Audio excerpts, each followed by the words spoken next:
All right, let's get right into it. Today, we're breaking down the brand new 5-star Electro DPS in Withering Waves, the one and only Augusta, the unconquered son of 7 hills. Believe me, she is here to completely take over the battlefield, and we're going to show you exactly how she does it. And this quote right here, she came, she saw, and she conquered. I mean, that's not just some fancy flavor text, you know? That is her entire gameplay philosophy. So let's dive in and see how you can conquer the battlefield right alongside her. Okay, so here's what we've got on the docket. First, we'll cover who she is, the unconquered son. Then, we'll get into the nitty-gritty of how her wild time stop mechanic works. After that, it's all about her perfect build, her most powerful teams, and we'll wrap up by answering that one big question. Is Augusta actually worth your pulse? All right, let's jump right in. The unconquered son. So, what is Augusta's deal on the battlefield? I'll tell you right now, she's not just another damage dealer you slot into your team. No, she's someone who fundamentally changes the rules of the game. So at her core, Augusta is what you'd call a dedicated main attacker. She's all about focusing her power into these absolutely devastating electro-infused heavy attacks. You know, she's built to stay on the field and just command it. But her real identity, the thing that makes her a complete and total game changer, well, it's this. Yep, you read that right. Her ultimate stops time. I'm not kidding. Her enhanced resonance liberation, Sun's Rain, literally freezes the clock for a full 7 seconds. And get this, that includes the timer in challenge modes like the Tower of Adversary. It just stops. This lets you unleash an insane flurry of attacks completely uninterrupted. It's a massive, massive advantage. Okay, so how does this whole time stop thing actually work? It might sound a little complicated on paper, but trust me, her ultimate power is fueled by a really intuitive gameplay loop. It all just comes down to managing 2 key resources, which we're going to break down right now. So when you're playing as her, you're going to see 2 main things on her UI.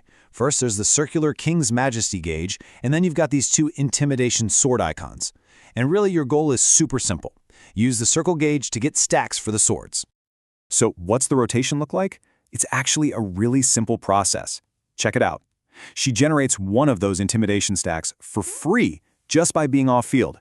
So when you switch to her, all you got to do is fill up that circle gauge, use 1 empowered skill to get your second stack, and then just hold her ultimate to stop time.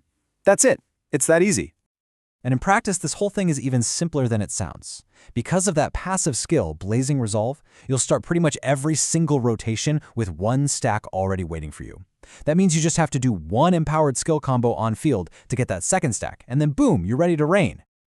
Okay, so we know how she commands the battlefield. Now, let's talk about forging our champion, giving her the absolute perfect build. When it comes to weapons, look, there's no real debate here. Her signature, the thunder-wielding King's Blade, is her undisputed best in slot. And it's not just about the raw stats, it's the unique passive that just synergizes so perfectly with her entire kit.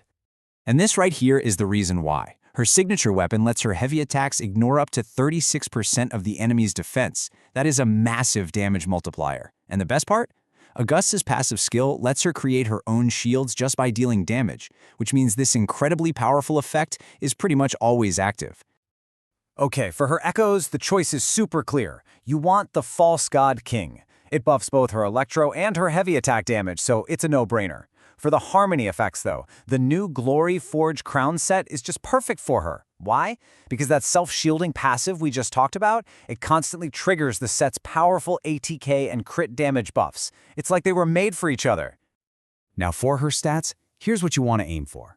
Prioritize crit rate first, and there's a good reason for that. Her weapon has a pretty low base crit rate, and her constellations can actually turn any extra rate into more damage. So get that up to a comfortable spot, and then it's all about stacking as much crit damage and attack percentage as you can. All right, a queen is only as strong as her court, right? So let's look at who we can put around Augusta to assemble her royal guard and best support her reign. So right now, today, her best team is all about buffing those heavy attacks. And for that, you're going to want Multiply. He's a fantastic partner for her. But, and this is a big but, her true, absolutely earth-shattering potential, that gets unlocked with a character who is just around the corner. And here she is. This is where Augusta's future potential really shines.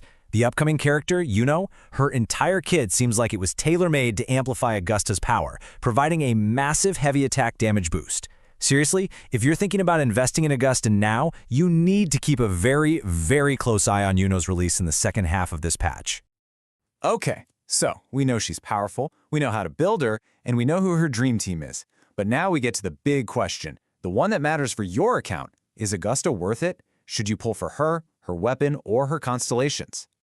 For most people, the core decision really is going to come down to this choice right here. Do you chase her constellations, her resonance chains, or do you go all in on securing that incredibly powerful signature weapon? And honestly, the verdict from the community, from the theory crafters, all the data, it is crystal clear. For the vast majority of players, her signature weapon is a much higher priority than her early constellations. It just provides a way more significant and consistent damage increase than her C1 or C2.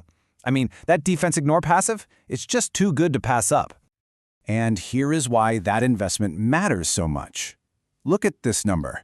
A well-built Augusta, even with her teams right now, can pump out over 1.25 million damage per rotation.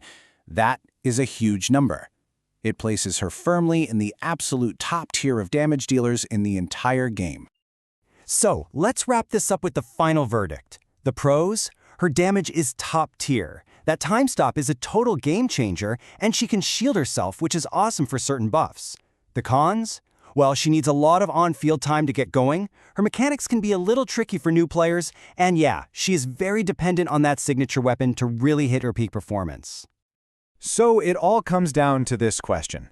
Is a high-investment, high-reward character with a playstyle this unique the missing piece for your account? She is, without a doubt, a fantastic character who rewards that investment with incredible power and the truly unique ability to command time itself.